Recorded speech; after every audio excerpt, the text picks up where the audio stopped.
Mention ಆಗಿದೆ. ಮೋದಿ ಅವರು ಇಸ್ರೇಲ್ಗೆ ಹೋಗ್ತಾರೆ, ಅಲ್ಲಿ ಟ್ರಂಪ್ ಅವ್ರನ್ನ ಖುಷಿ ಪಡಿಸೋದಕ್ಕೋಸ್ಕರ ಅವರು ನೃತ್ಯವನ್ನ ಮಾಡ್ತಾರೆ. ಮೈನರ್ ಮಕ್ಕಳನ್ನ ವೇಶ್ಯವಾಟಿಕೆ ತೆರಳುವಂತ ಇವರು ಕೂಡ ಅವ್ರಿಗೆ ಏನಾದ್ರು ಕಾಂಟ್ಯಾಕ್ಟ್ ಅಲ್ಲಿ ಇದ್ರೆ ಅಥವಾ ಅವ್ರಿಗೆ ಇವ್ರು ಕಸ್ಟಮರ್ ಮುಚ್ಚಾಗ್ತಾ ಇದೆ, ನಮ್ಗೆ ಅವ್ರಿಗೂ ಸಂಬಂಧ ಇಲ್ಲ, ಅದು ಸುಳ್ಳು ಅಂತ. ನೇರವರು ಐನ್ಸ್ಟೀನ್ ಜೊತೆ ಸಂಬಂಧ ಇದ್ರೆ ಮೋದಿ ಅವರು ಜೆಫ್ರಿ ಎಪ್ಸ್ಟೀನ್ ಜೊತೆ ಸಂಬಂಧ ಇದೆ.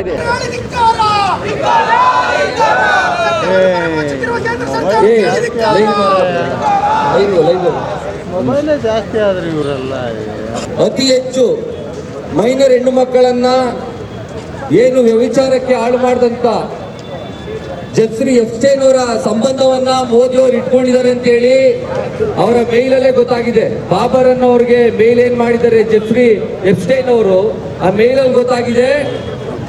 ನೆಕ್ಸ್ಟ್ ಪ್ರೋಗ್ರಾಮ್ ಅಲ್ಲಿ ಇಸ್ರೇಲ್ ಬರುವಂತ ಮೋದಿ ಅವರು ಇಸ್ರೇಲ್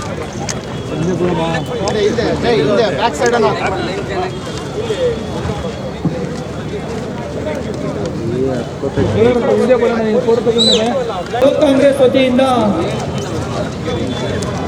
ಕೇಂದ್ರ ಸರ್ಕಾರದ ವಿರುದ್ಧ ಈ ಒಂದು ದೊಡ್ಡ ಪ್ರತಿಭಟನೆಯನ್ನು ಹೆಸರು ಉಲ್ಲೇಖವಾಗಿದೆ. ಬಹುಶಃ ಇದು ಈ ದೇಶ ಇವತ್ತು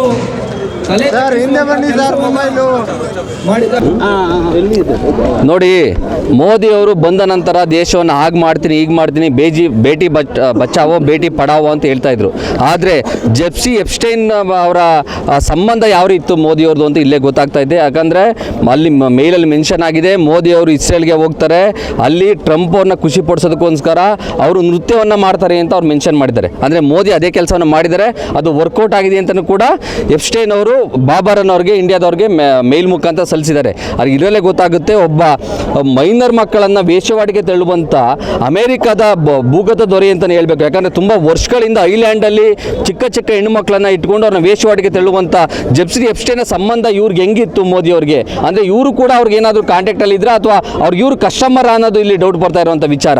ನೋಡಿ, ವಿಶ್ವದಲ್ಲೇ ನಿಯರ್ ಅವ್ರನ್ನ ಕ್ವಶನ್ ಮಾಡ್ತಾರೆ. ನಿಯರ್ ಅವರ ಸಂಬಂಧ ಯಾರ ಜೊತೆ ಇತ್ತು ಅಂತ ಅಂದರೆ ಐನ್ಸ್ಟೀನ್ ಅವರ ಜೊತೆ ಇತ್ತು. ಈಗ ಮೋದಿಯವರ ಸಂಬಂಧ ಯಾರ ಜೊತೆ ಇದೆ ಅಂದರೆ ಒಬ್ಬ ವೇಶ್ಯವಾಟಿಕೆ ತೆರಳುವಂಥ ಹೆಣ್ಣು ಮಕ್ಕಳ ವೇಶ್ಯವಾಟಿಕೆ ತೆರಳುವಂಥ ಎಪ್ಸ್ಟೈನ್ ಜೊತೆ ಈಗ ಮೋದಿಯವರ ಸಂಬಂಧ ಇದೆ. ಇದರಲ್ಲೇ ಗೊತ್ತಾಗುತ್ತೆ ನಾಯಕ ಯಾವ ರೀತಿ ವ್ಯತ್ಯಾಸ ಇದೆ, ಯಾವ ರೀತಿ ಕೆಲಸವನ್ನು ಮಾಡ್ತಾರೆ. ಈ ಉದಾಹರಣೆಗೆ ಬೇರೆ ಇಲ್ಲ. ಈ ಒಂದು ಕಳಂಕವನ್ನು ಆಚೆ ತಂದು ಹೇಳ್ಬೇಕು. ಯಾಕೆ ಇವರೇನೋ ಕೇಂದ್ರ ಸರ್ಕಾರ ಮುಚ್ಚಾಗ್ತಾ ಇದೆ, ನಮಗೂ ಅವ್ರಿಗೂ ಸಂಬಂಧ ಇಲ್ಲ, ಅದು ಸುಳ್ಳು ಅಂತ. ಹಂಗಿದ್ರೆ ಆಚೆ ಬಂದು ಏನು ವಿವರಣೆ ಕೊಡ್ತಾ ಇಲ್ಲ ಮೋದಿಯವರು. ಇದಕ್ಕೆ ಕಳಂಕರಹಿತ ನಾಯಕನಾಗಬೇಕು ಅನ್ನೋ ತಮ್ಮ ಒಂದು ಆಚೆ ಉತ್ತರವನ್ನು ಕೊಡಬೇಕು. ಇದನ್ನು ಯುವ ಕಾಂಗ್ರೆಸ್ ಖಂಡಿಸುತ್ತೆ, ರಾಜ್ಯಾದ್ಯಂತ ಪ್ರತಿಭಟನೆಯನ್ನು ಮಾಡ್ತಾ ಇದೆ.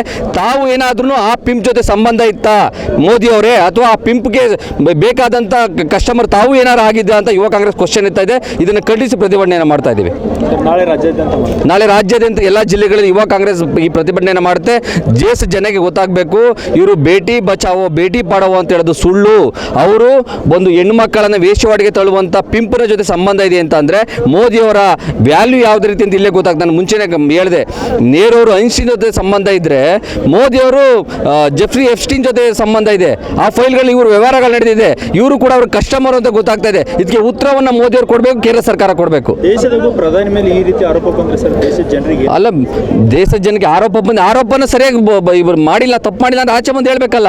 ಕಳ್ಳ ಒಪ್ಕೊಂತ ನಾನು ತಪ್ಪು ಮಾಡಿದ್ದೀನಿ ಅಂತ ಎಲ್ಲಾದ್ರೂ ಕೂಡ ನಾನು ಮಾಡಿಲ್ಲ ಅಂತ ಹೇಳ್ತಾನೆ. ಆ ರೀತಿ ಮೋದಿ ಅವರಿಗೆ ಕಳ್ಳರಾಗಿದ್ದಾರೆ, ಆಚೆ ಬಂದು ಉತ್ತರ ಕೊಡಬೇಕು. ತಪ್ಪು ಮಾಡಿಲ್ಲ ಅಂತ ಅಂದರೆ ಆ ಕಳ್ತನ ಮಾಡಿಲ್ಲ ಅಂದರೆ ಆಚೆ ಬಂದು ಹೇಳಬೇಕು. ಯಾಕೆ ಹೇಳ್ತಾ ಇಲ್ಲ ಅಂದರೆ ಕಳ್ತನದ ಮಾಡಿದ್ದೀರಾ, ಆ ಒಂದು ಜೆಫ್ರಿ ಎಪ್ಸ್ಟೀನ್ ಅವ್ರಿಗೆ ತಾವು ಕೂಡ ಕಸ್ಟಮರ ಅಂತ ಕ್ವಶನ್ ಅನ್ನು ಯುವ ಕಾಂಗ್ರೆಸ್ ಮಾಡ್ತಾ ಇದೆ. ಸರ್, ರಾಹುಲ್ ಗಾಂಧಿ ಎಲ್ಲೋ ಒಂದು ಕಡೆ ಟೀಕಿಸ್ತಾ ಇದ್ರು, ಎಲ್ಲ ತೇಜೋವಧೆ ಮಾಡ್ತಾ ಇದ್ರು, ಬಟ್ ಇವ್ರು ಯಾವ ಥರ ಹೋಗ್ತಾರೆ ಈ ಮಟ್ಟದಲ್ಲಿ? ಅದರಲ್ಲಿ ಅಲ್ಲ ನೋಡಿ, ತೇಜೋವಧೆ ಮಾಡೋದ್ರ ಜೊತೆಗೆ ರಾಹುಲ್ ಗಾಂಧಿ ಅವರು ಸತ್ಯವನ್ನು ಹೇಳ್ತಾ ಇದ್ರು. ಸತ್ಯವನ್ನು ಹೇಳಿ ಎಲ್ಲಿ ಸರಿ ಇದೆ ಎಲ್ಲೂ ತಪ್ಪಿದೆ ಅಂತ ಹೇಳ್ತಾ ಇದ್ರು. ಅವರು ಕೋವಿಡಿಂದ ಹಿಡಿದು ಇಲ್ಲಿವರೆಗೂ ಕೂಡ ಹೇಳಿರೋದೆಲ್ಲ ಸತ್ಯನೇ ಆಗಿದೆ, ಮಾಡುವಂಥ ಕೆಲಸನೂ ಕೂಡ ಸತ್ಯ ಆಗಿದೆ. ರೈಟ್ ದಾರಿಲಿ ನಡೀತಾ ಇದ್ದಾರೆ.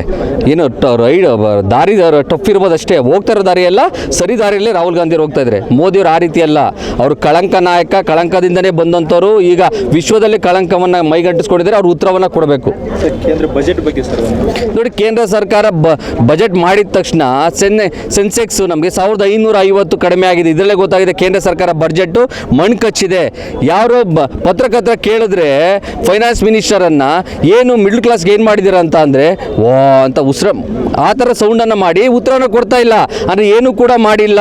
ನೋಡಿ, ದೇಶದಕ್ಕೆ ರಾಜ್ಯದಿಂದ 19 MP ಹೋಗಿದ್ದಾರೆ, ಪ್ಲಸ್ 1 ಫೈನಾನ್ಸ್ ಮಿನಿಸ್ಟರು. ಅವ್ರು ಫೈನಾನ್ಸ್ ಮಿನಿಸ್ಟರ್ ಅಲ್ಲ, ಫೇಕ್ ಮಿನಿಸ್ಟರು ಅಷ್ಟೇ. ಆ ಫೇಕ್ ಮಿನಿಸ್ಟರ್ನ ಕರ್ಕೊಬಂದು ಕುಣಿಸಿ ನಾಟಕ ಮಾಡೋದಕ್ಕೆ ನಾಟಕಾತಿಯನ್ನು ಕುಣಿಸಿದ್ದಾರೆ. ಆಯಮ್ಮನಿಂದ ಏನೂ ಮಾಡೋಕ್ಕಾಗಲ್ಲ. ರಾಜ್ಯದಿಂದ ಉಪಯೋಗ ಆಗಿದೆ ಅವ್ರಿಗೆ ಹೊರತು ಏನು ಕೂಡ ನಮಗೂ ಉಪಯೋಗ ಆಗಿಲ್ಲ. ರಾಜ್ಯದಿಂದ ಅವ್ರಿಗೂ ಉಪಯೋಗ ಆಗಿದೆ, ರಾಜ್ಯಕ್ಕೇನು ಅವ್ರಿಂದ ಉಪಯೋಗ ಆಗಿಲ್ಲ. ಅವರೊಬ್ಬರು ಫೇಕ್ ಮಿನಿಸ್ಟ್ರು, ಅವರಿಂದ ಏನೂ ಕೂಡ ಸರಿಯಾಗಲ್ಲ. ನೋಡಿ, 53,67,00,000 ಕೋಟಿ ಬಡ್ಜೆಟಲ್ಲಿ ನಮ್ಮ ರಾಜ್ಯಕ್ಕೆ ಏನೂ ಕೊಡಲಿಲ್ಲ ಅಂತ ಅಂದರೆ ಅತಿ ಹೆಚ್ಚು IT ಇನ್ಕಮ್ ಟ್ಯಾಕ್ಸ್ ಕಟ್ಟೋಂಥದ್ದು ನಾವು, GST ಕಟ್ಟೋಂಥದ್ದು ನಾವು, ಆದರೂ ಕೂಡ ಕಡೆಗಣಿಸೋದು ಯಾಕೆ ಅನ್ನೋದನ್ನ ಕ್ವಶನನ್ನು ನಾವು ಎತ್ತುತ್ತಾ ಇದ್ದೀವಿ.